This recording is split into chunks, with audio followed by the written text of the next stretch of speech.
Le marbre glacé de la salle de bal du Mandarin oriental, à Hyde Park, renvoyait la lumière des lustres vénitiens dans un éclat presque aveuglant. 50 invités triés sur le volet, des figures de la finance londonienne et de la haute société française, étaient réunis pour célébrer le 50e anniversaire de mon père, Robert. Était l'apogée de sa carrière. Une soirée où toute haine était opulence, faux semblant et gloire familiale. Mais pour moi, Élise, ce dîner somptueux était que la scène d'une torture récurrente, orchestrée par ma belle-sœur, Laura. Jima était assise à la table d'honneur, un sourire figé sur les lèvres, vêtue d'une robe d'un vert émeraude que Laura m'avait implicitement suggérée, car elle savait qu'elle me rendait pâle. Elle, bien sûr, irradiait dans un noir classique et coûteux. Assise juste en face de moi, son regard bleu acier balayant la pièce avec une assurance royale. Elle était la perfection incarnée aux yeux de tous. L'elle, épouse idéale de mon frère, la directrice financière brillante et l'elle, âme prétendument bienveillante de la famille. Elle était surtout mon bourreau, celui qui, pendant près de 10 ans, m'avait infligé une humiliation silencieuse et constante. Le bruit des conversations et le tintement des verres masquaient à peine le vacarme qui régnait dans ma tête. 10 années de mépris constant. Chaque réunion de conseil, chaque dîner de famille, était une occasion pour Laura de me rappeler, subtilement mais cruellement, que j'y étais l'incapable, le maillon faible de l'entreprise familiale. J'avais beau travailler sans relâche au département des opérations, mes efforts étaient toujours minimisés, tournés en ridicule, souvent avec une fausse gentillesse qui rendait la critique impossible à contredire publiquement. Elle me traitait comme une enfant qui jouait à l'adulte. « Chérie, tu as encore oublié d'inclure le rapport trimestriel dans la présentation ? C'est adorable, Élise, mais la finance ce n'est vraiment pas ton fort. » Telle était sa rengaine. Elle m'humiliait devant mon père, devant les associés, jusqu'à ce que je finisse par douter moi-même de ma propre valeur. La douleur invisible était accumulée, couche après couche, formant une carapace de résignation amère. J'avais appris à avaler ma fierté et à sourire, tout en sachant qu'à chaque fois, une partie de mon âme se rétractait et mourait sous son regard condescendant. J'avais enduré toutes ces années de mépris, sans jamais riposter, car je savais que personne ne croirait l'histoire de l'employé modèle contre celle de la directrice financière charismatique et irréprochable. Mais il y a 6 mois, le silence était brisé. Le hasard, ou peut-être la justice divine, avait fait que je sois seule dans le bureau de Laura un samedi matin, cherchant un vieux dossier. Son ordinateur était resté ouvert, et une fenêtre de messagerie chiffrée, qu'elle avait dû oublier de fermer, affichait une discussion avec un contact anonyme. Ma curiosité fut plus forte que ma prudence. Ce n'était pas un simple échange professionnel. Était une preuve. J'avais rapidement transféré le fichier joint. Un enregistrement audio de piètre qualité, mais d'une clarté dévastatrice. La voix de Laura, reconnaissable entre mille, discutait froidement avec un complice, détaillant les mécanismes du détournement de fonds. 1 million d'euros, prélevés méthodiquement sur les comptes de l'entreprise familiale. La somme que mon père avait prévue pour son expansion en Asie. Cet enregistrement était ma bombe atomique. La vérité. Pendant ces 6 derniers mois, j'avais gardé ce secret, le portant comme un poids, mais aussi comme une armure. Je n'avais rien dit à personne. Pas à mon père, qui aurait pu faire une crise cardiaque en apprenant la trahison de sa belle-fille adorée. Pas à mon frère, qui était aveuglé par l'amour et la confiance. J'avais attendu l'aile. Événement parfait. Le moment où la chute de Laura serait la plus retentissante, la plus publique, la plus irréversible. J'avais enduré les dernières humiliations de Laura avec une patience nouvelle, presque délectable. Je savais que le prix de mon silence allait bientôt être payé par elle, au centuple. Et ce soir, l'occasion se présentait. Le grand dîner d'anniversaire. 50 témoins influents. La réputation de Laura, bâtie sur l'air et le mensonge, allait s'effondrer devant tous ceux qu'elle avait impressionnés. Le père, Robert, venait de terminer son propre toast, les larmes aux yeux, remerciant sa famille et ses associés. L'atmosphère était chargée d'émotions feintes et d'alcool coûteux. C'est alors que Laura, se levant avec une grâce calculée, s'est emparée du micro. Elle avait ce don unique de capter l'attention de toute une salle sans hausser la voix. « Cher papa Robert », commença-t-elle, sa voix douce et mélodieuse remplissant l'espace. 50 ans. C'est l'âge de la sagesse, de la consécration. Tu as construit un empire avec tes propres mains. Et nous sommes tous fiers de faire partie de cette incroyable aventure. Les éloges continuaient, précis, chaleureux, parfaitement calibrés pour flatter l'ego de mon père et renforcer son image d'héritière dévouée. Je la regardais, mon cœur battant la chamade, sentant la colère des années passées monter dans ma gorge. Était la même routine. Élever les autres pour mieux écraser celui qui dérange. Puis, comme je l'avais anticipé, le pivot. Après avoir félicité mon frère pour son soutien, elle tourna la tête vers moi, un sourire qui ne touchait pas ses yeux. « Et bien sûr il y a Élise, dit-elle, marquant une pause dramatique. J'ai senti tous les regards de la salle se braquer sur moi. La lumière des projecteurs semblait s'intensifier, me clouant à ma chaise. Mon visage, je le savais, restait impassible, mais à l'intérieur, la tempête faisait rage. « Élise, ma chère belle-sœur, continua Laura, sa voix prenant une teinte doucereuse et faussement protectrice. Élise est le cœur de la famille, n'est-ce pas? Elle apporte la couleur, la créativité. Elle n'a jamais eu le tempérament pour les chiffres, pour la rigueur de la finance. Mais heureusement, nous sommes là pour épauler. Elle est un peu notre artiste, à nous. C'est important d'avoir des gens qui s'occupent des petites tâches, de la logistique, même si, parfois, on doit repasser derrière elle pour éviter les catastrophes. La salle a gloussé poliment. Ce N était pas un rire franc, C était la reconnaissance sociale du fait que J était elle, élément faible, l'employée incompétente que la brillante Laura devait constamment gérer. Mon père lui-même, souriant bêtement, hochait la tête, prenant cela pour de l'affection fraternelle. Cette fois, cette dernière humiliation publique était la goutte d'eau qui faisait déborder la coupe. J'ai senti la vague de douleur et de colère monter, brûlante, mais je ne l'ai pas laissée transparaître. Mes mains, dissimulées sous la nappe de lin blanc, tremblaient légèrement. Je me suis penché imperceptiblement, atteignant le petit boîtier discret que j'avais fixé sous la table, relié à la sono de la salle, par un câble optique que j'avais fait installer la veille, sous prétexte de vérifier le système de micro. Laura était en pleine envolée, savourant visiblement son pouvoir sur moi. Mais nous l'aimons, Élise. Nous l'aimons pour sa capacité à simplifier les choses. C'est une qualité rare, n'est-ce pas, chers amis? Elle n'est peut-être pas destinée à diriger, mais elle est essentielle dans son petit rôle. Elle m'a humilié pour la dernière fois. Mon cœur a cessé de battre pendant une fraction de seconde. Était le moment. J'ai regardé Laura droit dans les yeux. Son expression était triomphante. Elle pensait avoir gagné, une fois de plus, sur le terrain de la dignité. Elle ne savait pas que je tenais entre mes mains le fil qui allait faire écrouler tout son monde.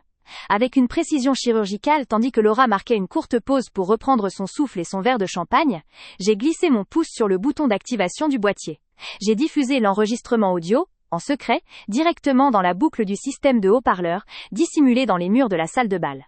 Le son était réglé pour s'enclencher immédiatement après qu'elle ait repris la parole. Laura portait le verre à ses lèvres, prête à conclure son toast par une dernière blague condescendante à mon égard. Elle a reposé le verre, un petit sourire satisfait flottant sur ses lèvres rouges, et a rouvert la bouche. Mais avant qu'un seul mot ne puisse échapper, un son a déchiré le silence poli.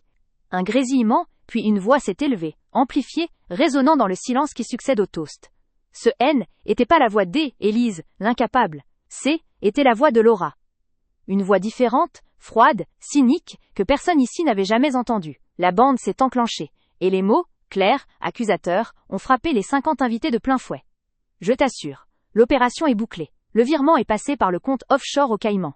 Personne, surtout pas Robert, ne remarquera que le million est parti. Son incompétente de belle-fille, Élise, s'occupe des chiffres sans regarder les détails. J'ai endossé les pertes sur le budget marketing, ça passera pour une erreur de gestion. Était si facile de leur voler leur argent. Ils sont tellement aveugles à leur propre gloire. Le son de la voix de Laura, décrivant sa trahison avec un plaisir glaçant, a rempli la salle. La réverbération du système audio amplifiait chaque syllabe. La première réaction fut la confusion. Les invités se regardaient, incertains s'il s'agissait d'une blague de mauvais goût ou d'un problème technique. Puis, le choc. Laura, figée, le micro encore à la main, semblait avoir perdu toute couleur. Ses yeux bleus étaient écarquillés d'horreur, fixés sur moi. Elle a compris immédiatement. Elle a compris que j'avais révélé la vérité.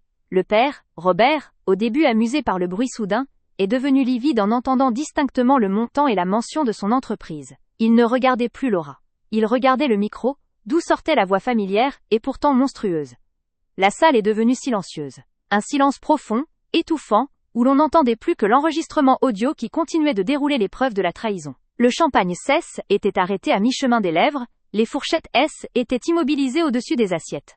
50 personnes étaient suspendues aux mots de la femme qu'elles admiraient toutes. J'ai senti l'adrénaline se répandre dans mes veines. Après des années d'humiliation silencieuse, j'ai été enfin reconnue, non pas comme l'incapable, mais comme celle qui détenait la vérité secrète. J'ai gardé mon regard froidement posé sur Laura. Elle a balbutié, tentant de protester, de nier, mais le son de sa propre voix, la preuve irréfutable de son détournement la couvrait. Elle a lâché le micro qui a roulé bruyamment sur la table. Elle s'est mise à trembler. Son masque de perfection s'est fissuré, révélant la panique et la culpabilité. Mon père, le visage ravagé par la stupéfaction, a murmuré, sa voix à peine audible. « Laura, qu'est-ce que c'est que ça ?» L'enregistrement s'est terminé par un rire léger et triomphant de Laura. Un son horrible dans l'immobilité générale. J'ai pris ma respiration, savourant le silence qui avait suivi. Était le silence de la vérité qui frappe. J'ai senti mes muscles se détendre. La charge émotionnelle que j'avais portée pendant 6 mois, pendant 10 ans, venait de évaporer. J'ai regardé Laura. Elle était démolie, exposée. Ses mensonges étalés devant le monde qu'elle avait tant cherché à impressionner. Ce jour-là, tout a changé pour elle. Mais pour moi, était le jour où j'ai retrouvé ma voix et ma valeur. J'ai tourné la tête vers mon père, le regard dur. Il était temps qu'il comprenne qui était vraiment l'incapable dans cette salle. Fin DUB Loc 1. J'ai pris ma respiration, savourant le silence qui avait suivi. Était le silence de la vérité qui frappe. Un son lourd et définitif, contrastant violemment avec le murmure incessant des conversations mondaines qui avaient dominé la soirée. J'ai senti mes muscles se détendre, une libération physique que je n'avais pas ressentie depuis 10 ans. La charge émotionnelle que j'avais portée pendant 6 mois, pendant toutes ces années, venait de évaporer, remplacée par une tranquillité glaciale. Je n'avais pas bougé, mais la salle entière tournait autour de moi. Les 50 figures les plus influentes de la finance et de la haute société londonienne étaient pétrifiées, leurs visages reflétant la lumière des lustres vénitiens dans une mosaïque d'horreur et de fascination malsaine. Le marbre glacé sous nos pieds semblait tout à coup capable d'absorber le choc, de contenir l'onde de ruine qui venait de déferler. Laura était encore debout, mais Eleni était plus l'icône de perfection qu'elle avait été 5 minutes auparavant. Son corps, habituellement si droit et gracieux, était affalé, ses épaules étaient rentrées. La robe noire, qui lui conférait habituellement une aura de pouvoir, ressemblait maintenant à une étoffe de deuil prématuré. Elle ne pouvait plus soutenir mon regard. Ses yeux bleus, d'habitude si perçants, étaient noyés de larmes non versées. Mais la panique, cette humidité froide de la peur animale, était palpable même à distance. Elle tentait de respirer. Mais l'air, saturé du parfum coûteux des fleurs et des effluves de champagne millésimés, devait lui sembler irrespirable. Ce n'est pas vrai, parvint-elle à articuler, une plainte rauque, presque un sifflement. C'est un montage! Élise, t'as fait ça! C'est une manipulation! Sa tentative de retourner la situation contre moi était faible, désespérée, mais elle s'accrochait à ce dernier fil de crédibilité. Elle essayait de replacer le projecteur sur l'idée que était l'incapable, la déséquilibrée qui orchestrait une vengeance pathétique. Mais il était trop tard. La voix de l'enregistrement, sa propre voix, était irréfutable. La précision chirurgicale du montant 1 million d'euros, et la mention exacte du compte offshore des Caïmans, avaient déjà fait leur œuvre. Mon père, Robert, n'avait toujours pas bougé. Il était assis, le poing serré sur le tissu immaculé de la nappe, son visage virant du rouge de l'apoplexie au gris cendré. La trahison de l'argent, du sang de son entreprise, était pour lui la pire des blessures. Il ne voyait plus sa belle-fille adorée. Il voyait la figure froide et calculatrice qui venait d'être exposée. « Laura, tais-toi !» Sa voix était un rugissement bas, trahi par une fissure de douleur. Il se tourna vers moi, cherchant une explication, une échappatoire, même si au fond de lui il savait déjà. « Élise ! Parle ! Qu'est-ce que tu as fait, et d'où vient ça ?» Était la première fois depuis des années qu'il sollicitait mon opinion, mon témoignage, avec une telle urgence. Il me regardait non plus comme la petite chose fragile à protéger, mais comme la détentrice d'une vérité létale. Était le prix de mon silence, enfin payé. Je me suis redressée lentement, prenant tout mon temps. La chaise en velours rouge frotta légèrement contre le marbre. Je sentais le poids de mon regard sur Laura. Un regard qui se nourrissait des 10 années où j'avais dû m'effacer, où chaque mot qu'elle prononçait avait été une tentative réussie de me réduire au silence. « C'est la vérité, papa ?» dis-je, ma voix claire et posée. Elle résonnait dans le silence, douce mais tranchante, contraste parfait avec le ton mélodieux et trompeur de Laura, quelques minutes plus tôt. C'est une conversation enregistrée il y a 6 mois. Elle était dans son bureau, avec son contact. « Le million d'euros que tu cherches pour le financement asiatique, il est aux Caïmans. » Les murmures reprirent, mais cette fois ils étaient dirigés contre Laura. Des noms chuchotés.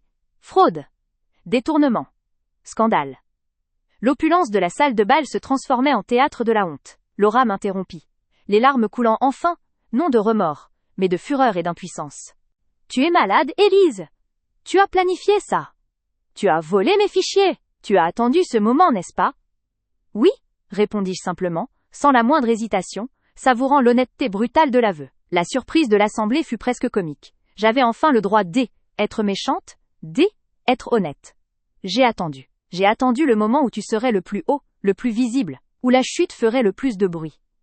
Je me suis tournée vers les invités, balayant la salle avec un calme qui masquait à peine la violence de ma vengeance. Pendant 10 ans, Madame la directrice financière, la femme irréprochable et dévouée, a pris un plaisir manifeste à m'humilier. Elle m'a traitée de l'artiste incompétente. Elle a minimisé mon travail, mes efforts, mes nuits passées au bureau. Elle m'a laissé douter de ma propre valeur jusqu'à à ce que je sois presque incapable de me regarder dans un miroir. Elle m'a reproché mon manque de rigueur en finance. Mon regard revint à Laura, qui était effondrée sur sa chaise, le visage entre les mains. Mais voyez-vous, chers amis, j'ai une qualité que Laura n'a jamais reconnue, la patience. Et apparemment, Plus de rigueur qu'elle ne le pensait. Elle a fait l'erreur de laisser son ordinateur ouvert il y a 6 mois. Une erreur de débutante. Elle était si sûre de son impunité, si arrogante dans son mépris pour moi, qu'elle a été négligente. Elle m'a dit que je n'avais pas le tempérament pour les chiffres. Elle avait tort. J'ai analysé ce fichier, j'ai vérifié les dates, j'ai suivi la trace des virements. J'ai même vérifié moi-même le système de sonorisation hier soir, sous prétexte de logistique, pour m'assurer que ma petite présentation soit parfaite. Je marquai une pause, laissant les mots s'installer, laissant l'image de l'incompétente se transformer en celle de la stratège silencieuse. La vengeance haine était pas un plat qui se mange froid, était un plat qui devait être servi à la bonne température, devant le bon public. Et quant à l'humiliation, repris-je, ma voix s'abaissant légèrement, devenant plus intime, mais pas moins dangereuse, je crois que vous venez d'assister au dernier acte de ce que Laura a appelé ma catastrophe. Robert, à ce moment-là, avait dépassé la stupéfaction pour atteindre une rage froide et mesurée, la rage d'un homme d'affaires ruiné et trahi par sa propre famille. Il se leva, sa chaise raclant le sol avec un bruit strident. Il était grand, imposant, et sa colère remplissait l'espace que la confusion avait laissé vacant, appelé la sécurité. Son ordre haine était adressé à personne en particulier, mais il était absolu. Qu'on ne laisse personne sortir tant que la police n'est pas arrivée. Les invités commencèrent à se lever, certains tirant nerveusement sur leur cravate, d'autres tentant maladroitement de cacher leur téléphone pour ne pas être vus en train de relayer la nouvelle. Le dîner du 50e anniversaire du titan de la finance venait de devenir la scène d'un drame judiciaire. Laura se releva brusquement, son visage déformé. Elle ne pouvait plus jouer la victime. « Robert, chéri, je peux expliquer, c'est une erreur de jeunesse. »« Jeunesse ?» répéta Robert, son ton élevant jusqu'à la fureur. 1 million d'euros, Laura? La moitié du capital que j'avais mis de côté pour l'avenir de cette entreprise? L'avenir de mon fils? Et tu oses parler de tes humiliations? Élise n'a jamais réclamé le crédit qu'elle méritait, elle n'a jamais fait de vagues. Mais toi, tu as construit ton image sur des fondations de mensonges et de vols. Il montra du doigt les invités, qui reculaient pudiquement. Ces gens, Laura, ces gens que tu as tant cherché à impressionner, ils sont les témoins de ta chute. Le nom de la famille, mon nom. Il se pinça l'arête du nez, sa respiration courte et sifflante. La douleur de la trahison financière était visiblement secondaire à la douleur de la trahison personnelle, surtout en public. Était le déshonneur qu'il ne pouvait supporter. Laura fit un pas vers lui, la main tendue dans un geste de supplique désespéré. « Ne fais pas ça, Robert, pense à la famille. Pense à ton fils. » Mon frère, qui était resté muet et invisible tout ce temps, le visage blême et incrédule, se leva enfin. Il était en face de Laura, mais il regardait Robert. Il n'avait toujours pas assimilé la gravité de la situation. L'idée que la femme qu'il aimait était une criminelle. « Papa, attends. Nous devons parler en privé. C'est peut-être un malentendu. » Un malentendu? Je ne pouvais pas le laisser minimiser l'ampleur de son aveuglement. Je me levai à mon tour, me postant entre mon frère et Laura. « Ce n'est pas un malentendu, Antoine, dis-je, mon regard ancré dans le sien. Ce dîner somptueux, était que la préparation de ma vengeance, l'arène où j'allais enfin cesser d'être la victime silencieuse. Laura, ma belle-sœur, se tenait au centre de l'estrade, le microphone tenu avec une assurance déconcertante. Son tailleur Dior blanc irradiait une fausse innocence. Mais ses yeux, lorsqu'ils croisaient les miens, lançaient des éclairs de supériorité froide. Elle venait de terminer une série de louanges hyperboliques à Lélie. Égard de Robert, mon père, avant de se tourner vers moi, Élise, l'aiguillon prête à frapper. Et bien sûr, commença-t-elle, sa voix douce mais perçante, résonnant dans les haut-parleurs dissimulés, nous devons saluer Élise. Élise, qui est si dévouée à l'idée de la famille. Même si, vous savez, elle n'a jamais vraiment eu le tempérament pour la finance. Un rire sec et poli monta de la table d'honneur. Je sentis la chaleur monter à mon cou, cette rougeur familière de l'humiliation que j'avais apprise à masquer pendant des années. Mon père, Robert, lui, souriait, pensant sans doute que Laura était que gentiment taquine. Il ne voyait jamais la lame derrière le sourire de sa belle-fille adorée. « Elle est notre artiste familiale », continua Laura, accentuant le mot avec un mépris si fin qu'il passait pour de la plaisanterie aux yeux des autres. « Si douée pour la décoration des fêtes, ou l'organisation des voyages, mais quand il s'agit de la gestion des actifs de Sterling & Co. ou de prendre des décisions cruciales, Élise, disons-le, est plus à l'aise en tant que spectatrice. Elle m'a humiliée encore une fois devant 50 des personnes les plus influentes de Londres, rabaissant ma valeur professionnelle et personnelle à celle d'une simple organisatrice de fêtes, incapable de comprendre la complexité du monde de mon père. La douleur était familière, mais ce soir elle était différente. Elle était plus corrosive, elle était catalytique. Laura prit une gorgée de son verre, ses yeux de biche rivés sur moi, savourant ma détresse visible. Elle savait qu'elle m'avait brisé 1000 fois dans le secret des bureaux, me faisant douter de mes compétences, me marginalisant jusqu'à ce que je me résigne à la laisser diriger l'entreprise. était la dernière insulte, celle qui devait sceller ma capitulation définitive. Vraiment, Robert, ajouta-t-elle en se tournant vers mon père avec un geste théâtral d'affection, heureusement que Ginny était là pour mettre de l'ordre dans vos comptes. Si Élise avait dû gérer le portefeuille durant votre convalescence l'an dernier, Dieu seul sait ce qui serait resté de Sterling & Co. Ce fut la phrase de trop. Elle, évocation de la convalescence de mon père, le moment précis où elle avait lancé le détournement, me fit sentir le froid de l'acier de ma détermination. J'avais gardé la preuve secrète pendant 6 mois, attendant ce moment exact, l'apogée de son arrogance, le sommet de sa gloire usurpée, pour qu'elle chute de plus haut. J'avais un petit émetteur dissimulé dans la poche intérieure de ma robe de soie noire, relié à un récepteur caché dans le système de sonorisation de la salle. Le son était parfaitement calibré pour écraser toute autre fréquence. Mon cœur battait contre mes côtes comme un tambour désespéré, mais mes mains étaient étonnamment fermes. Je regardais Laura dans les yeux. Son sourire triomphal se figeant légèrement face à l'absence de panique sur mon visage. Je serrai le petit bouton d'argent. Le son du microphone de Laura fut brutalement coupé. La musique d'ambiance, un air de jazz léger qui filtrait jusqu'alors, éteignit également. Un silence perplexe s'installa, brisé par un son clair, froid, métallique, qui résonna dans chaque coin de la salle de bal. Était la voix de Laura. J'ai révélé la vérité, pensais-je, tandis que le son amplifié de l'enregistrement, que j'avais méticuleusement préparé, captivait l'assemblée. La voix enregistrée de Laura était plus basse, plus confidentielle que sa voix publique, mais indubitablement la sienne. Elle parlait à un certain Monsieur Dubois, le contact qu'elle utilisait pour les sociétés écrans aux îles Caïmans. Oui, j'ai déjà transféré la 3e tranche. Ça représente 8 millions d'euros. Nous devons veiller à ce que l'audit trimestriel de Robert ne remonte à rien avant le 15 juin. Il est encore trop faible pour vérifier les chiffres importants. Il fait totalement confiance à ma signature. L'eau tombèrent dans la salle de bal comme des éclats de verre. La réaction fut instantanée, brutale. Le murmure collectif se transforma en une unique et vaste aspiration d'air. La salle est devenue silencieuse. Un silence lourd, absolu, où l'on pouvait entendre le froissement d'une serviette en lin lâchée sur le sol. Les lumières des lustres vénitiens semblaient soudain trop vives, éclairant la scène d'une vérité crue.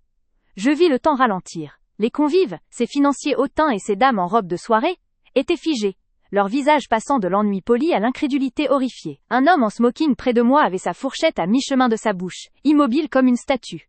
Mon père, Robert, était le plus touché. Assis à la table d'honneur, il pâlit de façon spectaculaire.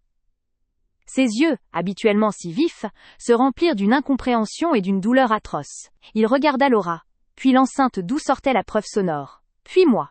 L'homme qui avait passé 50 ans à bâtir un empire, venait d'apprendre que sa belle-fille préférée, celle qu'il avait élevée au sommet, était en train de le dévaliser méthodiquement. Pendant ce temps, Laura sur l'estrade était en train de s'effondrer. L'enregistrement continuait, détaillant les comptes et les dates. Son masque social se fissura. Ses yeux écarquillèrent. Sa bouche s'ouvrit dans un haut muet de terreur pure. Elle se précipita vers la table d'où provenait le son, réalisant que le dispositif était parfaitement intégré. « Éteignez ça! Éteignez ça immédiatement !» cria-t-elle, sa voix stridente et paniquée, rompant le silence général. Le contraste entre sa voix calme et maîtrisée d'il y a 1 minute, et ce cri désespéré était stupéfiant. Elle se tourna vers moi, ses yeux injectés de haine. Elle comprenait. Elle comprenait que l'incapable, la spectatrice, celle qu'elle avait humiliée sans relâche, avait passé des mois à monter cette opération, gardant la preuve secrète et attendant le moment parfait pour frapper. « Élise! Espèce de... » Mon père, Robert, se leva avec difficulté, ignorant Laura. Il regarda les invités, son visage un mélange de honte et de fureur. Était le moment où l'honneur familial basculait dans le scandale public. « Qu'est-ce qui se passe ?» demanda-t-il, sa voix tremblante. Je me levai, ma posture droite et mon regard fixé sur Laura. Pour la première fois de ma vie, je ne me sentais pas petite. Je me sentais légitime, forte, et terriblement en paix. « Ce qui se passe, père, dis-je, ma voix portant juste assez pour couper court au murmure naissant, c'est que Laura était en train de siphonner Sterling & Co. Depuis votre opération. L'enregistrement détaille comment elle a détourné plus de 5 millions d'euros de nos comptes offshore. » L'enregistrement se termina, laissant un vide sonore encore plus assourdissant. Laura tentait de rejoindre mon père, mais son comportement hystérique avait déjà sonné l'alarme chez l'AL, équipe de sécurité du Mandarin oriental. 2 hommes en uniforme noir, discrets mais imposants, surgirent et l'encerclèrent. « Ce sont des mensonges! C'est un montage !»« Elle ment, père! Elle a toujours été jalouse de moi !» protesta-t-elle, ses mains agitant l'air, détruisant l'image de perfection qu'elle avait passé 10 ans à construire. Robert ne répondit pas. Il la regardait avec un dégoût absolu, le regard d'un homme qui a tout perdu, pas seulement l'argent, mais l'illusion. « Sécurité !» ordonna Robert d'une voix grave et brisée, « sortez-la d'ici. Appelez la police. » Les agents de sécurité agirent rapidement. Laura résista brièvement, mais fut maîtrisée.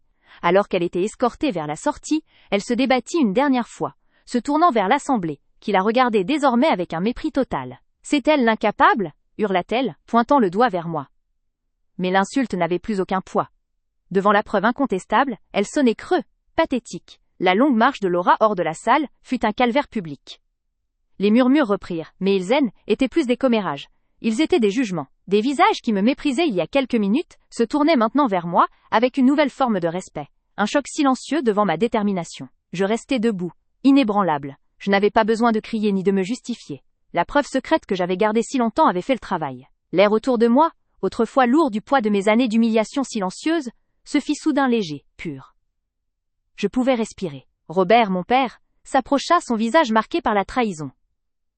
Il posa sa main sur mon épaule, une pression lourde, chargée de regrets et d'une reconnaissance tardive. « Élise, murmura-t-il, sa voix à peine audible, pourquoi n'as-tu rien dit plus tôt ?»« J'ai essayé, père, répondis-je doucement. Vous ne m'auriez jamais cru.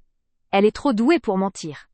J'avais besoin d'une preuve absolue, irréfutable, devant des témoins. J'avais besoin que la vérité soit révélée de manière à ce qu'elle ne puisse jamais s'en remettre. » Mon père acquiesça lentement, comprenant la nécessité de ma méthode radicale. Il voyait là, étendue de la manipulation, et surtout il voyait ma force. Ce soir-là, le dîner d'anniversaire ne fut jamais terminé. Les convives se dispersèrent rapidement, emportant avec eux écho du scandale.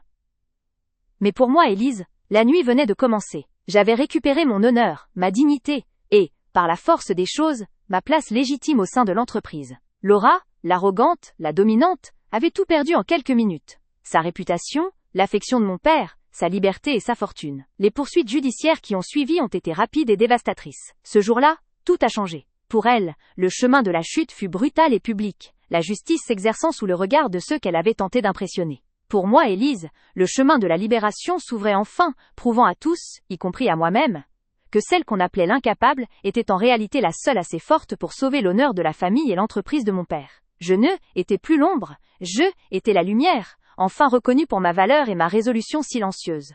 La vengeance n'avait jamais eu un goût aussi juste. « Élise, murmura-t-il, sa voix à peine audible, pourquoi n'as-tu rien dit plus tôt ?» Sa main sur mon épaule tremblait légèrement, non seulement par l'âge ou la maladie récente, mais par le choc sismique de la trahison. Était une question chargée d'un regret profond, mais aussi d'une pointe d'accusation, le poids de son propre aveuglement retombant sur lui. Il ne demandait pas pourquoi je n'avais pas agi. Il demandait pourquoi je ne l'avais pas sauvé plutôt de la stupidité de son affection pour Laura. « J'ai essayé, père, » répondis-je doucement, gardant mon regard ferme. La douceur dans ma voix masquait la froideur du calcul. J'ai soulevé des doutes sur certaines transactions il y a 3 mois. J'ai évoqué l'étrange rapidité avec laquelle elle a restructuré les comptes de la holding après votre opération. Je marquai une pause, le laissant se souvenir de ces moments où il avait balayé mes inquiétudes d'un revers de main, me disant que j'y étais trop émotive ou que je ne comprenais pas la haute finance salie. « Vous ne m'auriez jamais cru, continuai-je, ma voix gagnant en assurance. Elle est trop douée pour mentir. Elle avait construit une forteresse de confiance autour d'elle, cimentée par 10 ans de flatterie et de résultats financiers spectaculaires, même si certains étaient falsifiés. Pour vous, elle était le génie que je n'y étais pas, la fille que vous auriez voulu avoir dans le monde des affaires. Si Joe était venu vous voir en secret avec ses enregistrements, elle aurait tout nié. Elle aurait crié au complot, à la jalousie. Et vous l'auriez cru. Vous auriez cru votre gendre et votre belle-fille, pas votre fille, l'artiste, celle qui manque de tempérament pour la finance, là. L'expression de mon père se décomposa. La vérité, formulée avec cette précision chirurgicale, était plus douloureuse que l'argent perdu. Il avait préféré l'illusion flatteuse de Laura à la réalité dérangeante de ma capacité. J'avais besoin d'une preuve absolue, irréfutable, devant des témoins, articulai-je. J'avais besoin que la vérité soit révélée de manière à ce qu'elle ne puisse jamais s'en remettre. J'avais besoin que les 50 personnes qui nous entourent, qui forment le conseil d'administration et la clientèle de Sterling et Kogau, entendent la vérité de sa propre bouche. J'avais besoin qu'elle chute de la plus haute marche du piédestal qu'elle laisse, était construit, dans le silence total de la salle. Mon père acquiesça lentement, la tête baissée, comprenant la nécessité et l'efficacité brutale de ma méthode. Il voyait l'étendue de la manipulation, et surtout, il voyait ma force.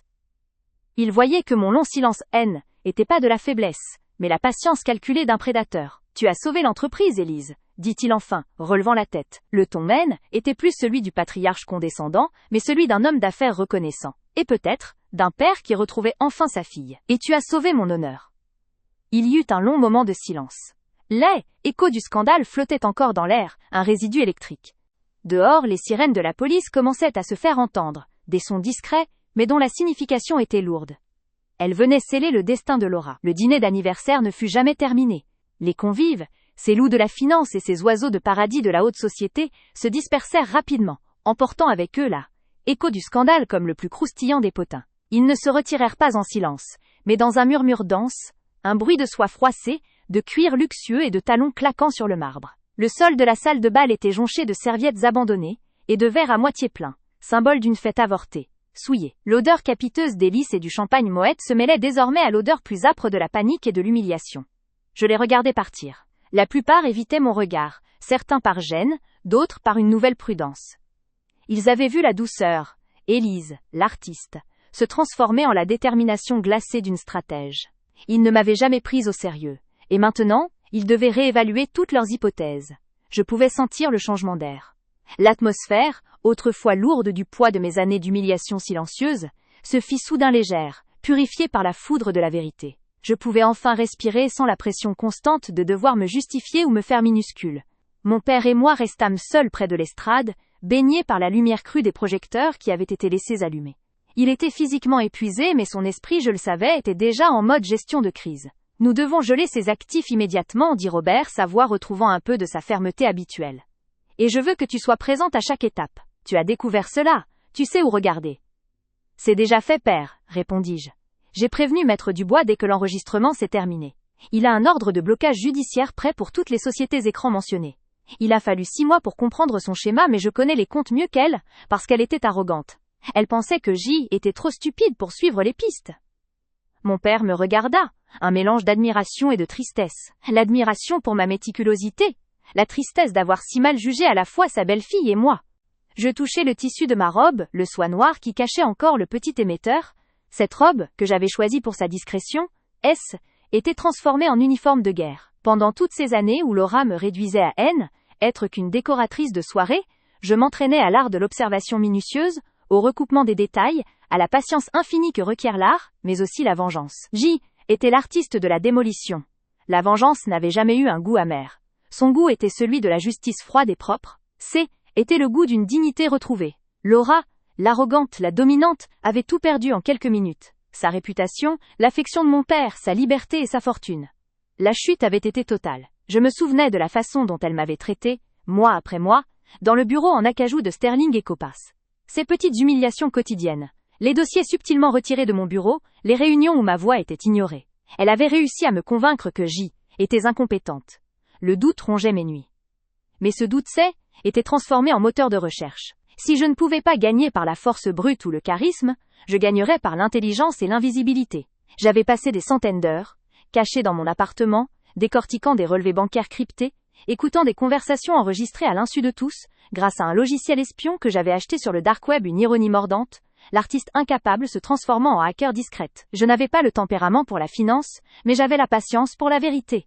Les poursuites judiciaires qui ont suivi ont été rapides et dévastatrices. Dès l'aube, les journaux financiers du monde entier relataient le scandale Sterling, détaillant la chute spectaculaire de étoile montante de la finance. L'impact médiatique était exactement ce que j'avais visé. Une destruction publique et professionnelle qui rendait toute réhabilitation impossible. Laura ne pourrait jamais revenir. Mon père, après avoir passé quelques heures avec son avocat, revint vers moi, son visage lavé de toute illusion. Le conseil d'administration va se réunir demain matin, m'informa-t-il. Ils vont demander des comptes. Je hochai la tête. Je serai là. Je présenterai le rapport complet des malversations, avec une proposition de restructuration pour minimiser les pertes pour nos clients. Il y avait un respect nouveau et palpable dans ses yeux. Il comprenait que ce nouveau était pas le moment des larmes, mais de l'action froide et précise. Et Élise, ajouta-t-il, éclaircissant la gorge. J'ai besoin de quelqu'un en qui avoir confiance à mes côtés. Quelqu'un qui a fait preuve de cette détermination. Je savais ce qu'il voulait dire. La place de Laura, la direction stratégique de l'entreprise, était vacante. Je ne suis pas l'artiste qui décore les fêtes, père, déclarai-je, le fixant. Je n'attendais pas sa permission, j'affirmais ma position. Je suis celle qui a nettoyé le désordre qu'elle a laissé. Je suis la seule qui sait exactement où se trouvent les pièges. Il sourit, un sourire faible mais sincère. Alors, à partir de demain, Élise, tu seras ma directrice des opérations. Assieds-toi à ma droite au conseil. K était plus qu'un titre. K était la reconnaissance que j'avais attendue toute ma vie. Non pas comme l'enfant préféré, mais comme la partenaire capable. La spectatrice était devenue l'acteur principal, le sauveur inattendu.